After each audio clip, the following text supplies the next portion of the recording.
Salut tout le monde, aujourd'hui on se retrouve dans une nouvelle vidéo et je vais vous donner mon avis sur ma PL du mois de juin.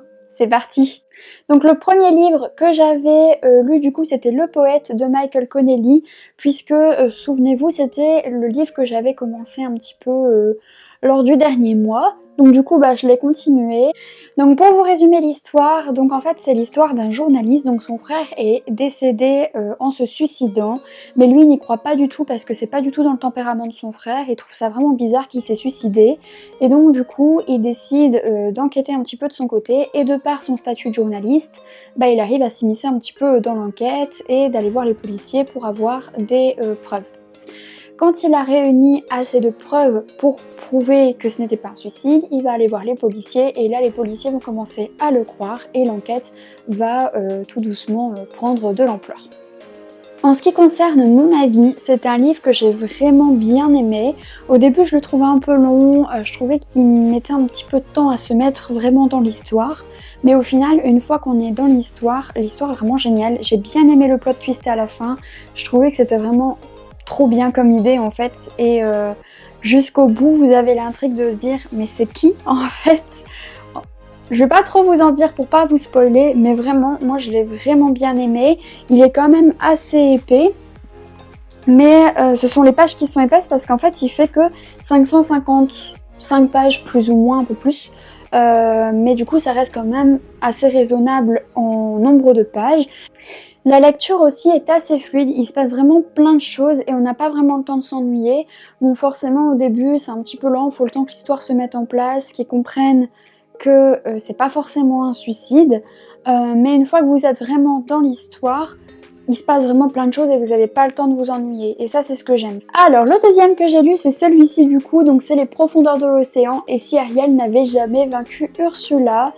En ce qui concerne le résumé, donc en fait c'est Eureka, donc le goéland, qui va en fait apercevoir Triton. Donc en fait Ariel et ses sœurs, et d'ailleurs tout le peuple de la mer, est persuadé que Triton est mort. Et en fait Eureka va apercevoir Triton dans une petite fiole que Ursula a gardée. Elle s'appelle d'ailleurs Vanessa sur Terre entre guillemets, on va dire ça comme ça. Et du coup Eureka va faire passer le message à Ariel. Et du coup celle-ci va retourner sur Terre pour pouvoir sauver son père et sauver accessoirement, si elle le peut, le royaume d'Eric. C'est encore une déception. Alors je veux dire, il est plus fin que les autres, il est un peu moins épais et donc il y a moins de pages. Donc forcément j'ai un peu préféré par rapport aux autres parce que l'histoire va quand même plus vite. Ils décrivent un peu moins les lieux, ils décrivent un peu moins les choses en fait dans le livre et du coup la lecture est un peu plus fluide, il y a plus de choses qui se passent, il y a moins de descriptions, donc moi c'est ce que j'aime, mais ça reste quand même un livre qui est assez long. Je l'ai préféré par rapport aux autres Disney parce qu'encore une fois, comme il est moins épais, l'histoire va plus vite, du coup forcément je l'ai préféré, mais quand j'ai eu fini le Disney, c'était toujours pas un livre qui m'avait transcendé et qui m'a vraiment plu, donc c'est une déception comme les autres de toute façon. Je pense que je vais être déçue par tous les Disney de cette collection. Et donc le troisième livre que j'ai lu c'est celui-ci, donc Le Carnaval des Ombres de R.J. Ellory. Et pour le résumer, c'est l'histoire d'un agent, donc agent Travis, qui va se rendre sur le lieu d'un meurtre, et puis dans un premier temps il va se pencher sur les employés du cirque qui est juste à côté. Et en fait, au fur et à mesure, il va trouver que les preuves, elles sont un peu contradictoires, que ça n'a pas vraiment de sens, et donc il va se pencher sur d'autres pistes.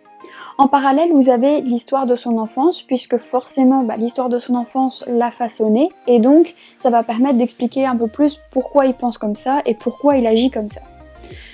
C'est un livre que j'ai pas aimé. Je suis déçue, parce que quand j'ai vu la couverture, moi je fonctionne beaucoup à la couverture, et quand j'ai vu la couverture, je m'étais dit oh, je vais adorer ce livre, vraiment. Et en fait, j'ai été très déçue parce que j'ai pas aimé la façon dont il est écrit. Je trouve qu'en fait, le livre dans le fond du livre, c'est le meurtre. Mais en fait, la morale du livre, c'est juste ne pas se fier aux apparences. Faut creuser un peu plus, et ce qu'on voit, c'est pas toujours ce qu'on pense. Et du coup, c'est vrai que le livre se penche énormément là-dessus. Et en fait, j'avais l'impression de lire un livre plus psychologique Vous savez, les livres par exemple, les 5 blessures de l'âme, savoir si on est hypersensible, etc. Ces livres-là, vous voyez, les livres de bien-être, etc. Bah, j'avais l'impression de lire ça parce qu'en fait, ça je pense énormément sur la psychologie de l'être humain, plus que sur le meurtre en lui-même en fait. Le meurtre du livre, il passe limite après en second plan. Et je trouve qu'il est aussi très long juste pour raconter ça, puisqu'il fait plus de 760 pages. Et en fait, il fait 760 pages parce qu'il y a énormément de conversations entre les personnages, juste pour te dire, il faut pas que tu penses comme ça. Les apparences sont différentes. Ce qu'on pense n'est pas toujours ce qu'on pense voir. Voilà. Et du coup, il y a énormément de conversations entre les personnages, juste pour arriver à faire comprendre ça au personnage principal, parce que forcément, ce personnage-là, c'est quelqu'un de très terre-à-terre, il croit ce qu'il voit, et du coup, forcément, pour lui faire comprendre que c'est pas forcément ça, lui faire changer sa perspective, c'est un peu compliqué. Voilà, donc c'est juste ça qui m'a déçue dans le livre, parce que c'est pas forcément moi ce que je recherche comme lecture. Par contre, ce que j'ai vraiment bien aimé, c'est le fait qu'on fait le parallèle à chaque fois avec son enfance. Ça permet d'avoir une lecture qui est quand même un peu plus dynamique, et son enfance est quand même assez intéressante, en tout cas l'histoire de son enfance. Et puis ensuite, le dernier livre de cette PAL, c'était Hamlet de Shakespeare. Donc comme vous l'avez vu, j'ai su lire les 4 livres sans problème ce mois-ci. J'étais même un peu à l'avance, on va dire. Et donc du coup, j'avais lu Hamlet. Alors, les classiques, c'est pas ce qui m'attire le plus. Maintenant, j'avais dû les acheter pour les cours. Bon, il y a maintenant très longtemps, parce que ça fait un moment que j'ai quitté les secondaires. Mais j'avais dû les acheter pour les cours, donc je me suis dit, quitte à les avoir achetés pour l'école, je vais les relire. Après, c'est vrai que les classiques, c'est pas ce qui me plaît. J'ai pas vraiment fait de vidéo sur YouTube par rapport à des livres classiques, mais encore une fois, si ça vous intéresse, j'ai donné mon avis sur pas mal de livres classiques sur TikTok, donc n'hésitez pas à aller faire un tour si ça vous plaît. Mais c'était pas mon grand kiff. Du coup, j'ai quand même lu Hamlet, et pour le résumer, donc en fait, Hamlet a perdu son papa, et en fait, il va voir un spectre qui ressemble à son père, et il va lui dire « Je ne suis pas mort de manière naturelle, on m'a assassiné, venge-moi ». Donc, il va lui raconter en fait que c'est son frère qui l'a assassiné, donc le frère du papa d'Hamlet qui l'a assassiné, et il va lui demander de se venger. Et toute l'histoire va tourner autour de la vengeance d'Hamlet sur son beau-père, et puis forcément il va en vouloir aussi un petit peu à sa mère, parce que sa mère s'est très vite mariée avec le frère de son père, donc il va un petit peu mal le prendre, et toute l'histoire va tourner autour de ça. Et du coup moi j'ai pas du tout aimé, je trouvais ça vraiment super long pour ce que c'était. L'histoire en soi elle est sympa, mais je trouvais ça beaucoup trop long, et j'ai vraiment du mal avec le vieux français. Comme c'est écrit en vieux français, à chaque fois il faut aller lire en dessous, vous savez, avec le petit astérix, ce que ça veut dire en français moderne, on va dire. Et du coup j'ai vraiment du mal, parce que la lecture elle n'est pas fluide, à chaque fois on doit s'arrêter pour aller voir à quoi le mot correspond, et parfois du coup il y a des phrases qui n'ont ni queue ni tête pour nous, parce que c'est du vieux français. Et puis quand on traduit, en fait, ça a quand même du sens, mais le temps qu'on traduise, etc., on se perd dans la lecture. Donc j'ai vraiment pas aimé, pour cette raison-là, je trouvais que c'était long. Et en plus de ça, je vous avouerai que parfois j'avais un petit peu la flemme d'aller lire ce que ça voulait dire dans les astérix. Du coup, ma lecture, en fait, parfois elle avait pas de sens. Alors je sais, c'est de ma faute, mais du coup, ma lecture, elle avait pas vraiment de sens. Et du coup, quand on lit un livre qu'on comprend pas, c'est pas super chouette. Encore une fois, c'est de ma faute, j'aurais dû aller lire les Astérix. Mais honnêtement, quand vous vous arrêtez une 50aine de fois pour aller lire les Astérix, je pense qu'à la fin, on en a tous marre.